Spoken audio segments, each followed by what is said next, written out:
ndiri kuno kuchitungidza nzvimbo inochengeterwa huku ihuku dzemazayani. Alright, like ndada kuziyamba makazitenga dzanzi dzingani? Mukuzvinzwira. The most interesting thing about this whole project, dziri kuchengeterwa mumba apa idzo dziri more than 1000 huku. Dati muzoonere. Yaimona. Gogo makadi. Tiri pedu makadiyo. Tinofara nhasi tasvikawo panzvimbo yenyu. Ndinotenda. Alright, ini ndinoitwa Kelvin Birot, mungatiudza kuti munoitwani? Ini ndoitwa Menyakabawo.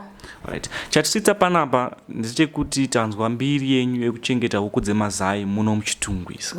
Saka tisvike panzvimbo tione kuti munodzichengeta sei uye huku dzacho dzingani. Saka dzamunadzo izvozvi dzinosvika ngani? 800. But makadzitenga dzingani? 1200. Dzimwe dzakamboti feifea. Dzakapera kufa. Chinhu chiri kushamisa vakawanda nekamuchengetero kamunoita huku dzenyu mimi.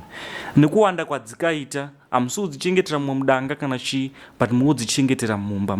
Munyazozvigona sei? Izvozvo zvinopa shungu kuti uone kuti ndochengeta sei. Zvinhu zvinondokurakidza wega kuti ita so. Zvinhu zvichidini? Zvichifamba. Saka muna kumirira kuti ndivake danga ndiite so. Pokuakira danga pacho pari kuningirika. Hapana. Ndinapo asi mari yacho kuti ndonowaka danga. Handina. Makazongoti gendizichengetere pai mumba muno. Saka matambudziko amusangana nawo pakuchengeta huku idzi ndapi? Matambudziko andosangana nayo imari yekutenga chikafu. Plus dzinenge dzichifanira kunge dzichipuwa mushonga. Ukaitawo 3 months wotenga deworming yekuti dzidye nekuti dzakagara pasi hadzisuma keji. Dai dzadziri mumakeji hadzidye matoto. Apa dzinotombodya? Dzinotodya matoto. Hadzitofaniri kutodya matoto? Hadzifaniri kudya matoto asi dziri kudye chi? Matoto. Anombosvika makreti mangani amunowana pazuva? 15. Alright. Pakutanga dzichiri kutanga kuCanada iwana ma25. Iye zvinezvi dzadzika nokushaya chikafu. So folks, I want you to understand one thing. Gogo pavakatanga business ravo rekuchengeta huku dzemazai handi. Maida kudzichengetera kupraza handi. Pamakadzitenga imimi nemawandira dzikaita maitoti ndoda kudzichengetera kupraza. Kupraza kuchikomba kukudrongo.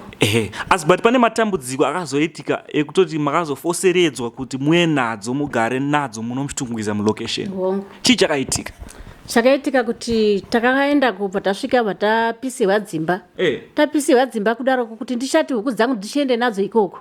Pataona kuti zvinonetsa. Patauya nabva ndadzisa mumba muno. Ndadzisa mumba tagara. Tichifambira mapepa nanhasi mapepa ari kumarondera. Mamwe ari kuchivhu. Saka makabva matoya nadzo mva matanga kudzichengetera muno mumba? Muno mumba. Nekamuwandiro kadzakaita? Ndakadzichengeta kana izvozvi ndikungodzionawo muwandiro adzakaita. Kushayapo kuisa. Saka ndachiti dai ndaonawo ploti. Aiwa. Ndoitawo pakasungunuka. Pokuti ndikwanise kuisa business yangu. Ndandinechishwera kuti ndikandichengeta huku, ndichengeta nguruwe. Dzinondodichengetera pai. Nguruwe hadziite kuti uchengetere mumba. Nekuti nekamuwandiro kakaita huku dzenyu idzi, makatozofosiridza kuti muye nadzo mugare nadzo mumba menyu kuno kulocation yekuchitungwiza. Mhuri yeZimbabwe mazvinzwira. Pana vanokwanisawo kubatsira Gogo kuti vawanewo nzvimbo yekuti vaite business ravo rekuchengeta huku dzemazai, ende vanga vachishuvira kuti vakaona nzvimbo yakasununguka vanokwanisa kuita zvemazai zvokuchengeta huku dzemazai futi, but muchiita futi nenguruve. Nekuti Gogo, the reason why ndiri kunyanya kufokasa naGogo ndechekuti imba yavo yavanogara ndo yava kuchengetera huku dzavo dzemazai. A lot of people cannot relate to that. Havasi vese vanozvigona. And for the past 6 months, Gogo vari kwanisa kumanager kuchengeta huku dzavo dzemazai vachiproduce 15 macrates emazai per day. Muyazodzisira pai huku mumba marooms mangani? 4 rooms. 4 rooms. Ndo mamukudzichengetera imi? Hey. Pane basa. Mhuri yeZimbabwe mukuzvinzwira mega kuti pane basa hombe. Ndaida kubvunza imimi kuti panyaya yemazai enyu munomatengesa sei? Munomatengesa ari makrete here kana mutengesa ari 6-7 sezvinoita vamwe zvazvo? Vamwe vanouya vachitora 2 box.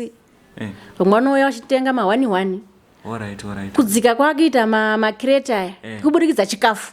Chikafu ndo chiri kushota? Chikafu ndo chiri kushota. Saka vanhu tomboti paona munhu ada kukubatsirai angakubatsirei nei? Angandibatsire nemari yekuti nditenge chikafu. Kuti business risumukire. Dzisimuke. Alright. Ndachida kuziva kuti besides kuchengeta huku kwamunoita dzemazai nderipi rimwe business ramunoita zvamunogona basa remaoko ramunogona imi? Ndinoruka majuzi. Majuzi? Alright, ndambomaona seuritambidzira juzi rangu apa inini ndoda kunyatsoziva juzi ndimakasona nokuti chikoro zvavhurwa vanhu vakufanira kudzokera kuchikoro saka apa munozoritengesa mariri? Iri juzi ndoita 10 years. 10 years? Munenge matosona ndini? Ndiye ndatosona ndini.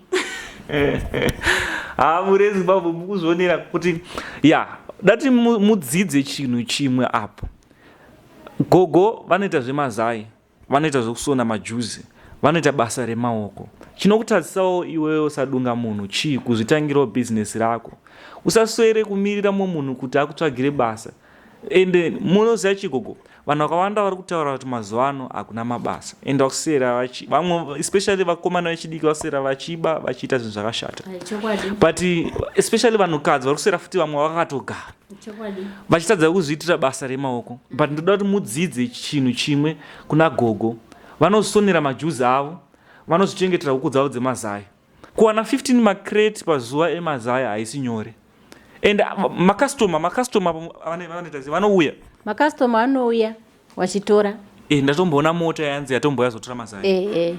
Saka pazuva imimi kuburikidza nemazai munombobata mari? Pamwe ndobata 50. Pazuva? Pazuva 50 iyoyo. Ndobva ndaenda kutenga chikafu, ndobva ndatenga mabhegi mairi. Alright. Saka profit shoma kapa? Hapana profit. Izvo zvasati ndambobata kana profit. Handina. Asi but mukudzosera mari kubusiness? Kubusiness. Saka kufa kwadzikamboita nembomira kukandira nenyaya yechando chichichi. Taitopa makireshi. Makireshi? Makireshi nchiyatenga. Mugomo uchiita 2 years. 2 years?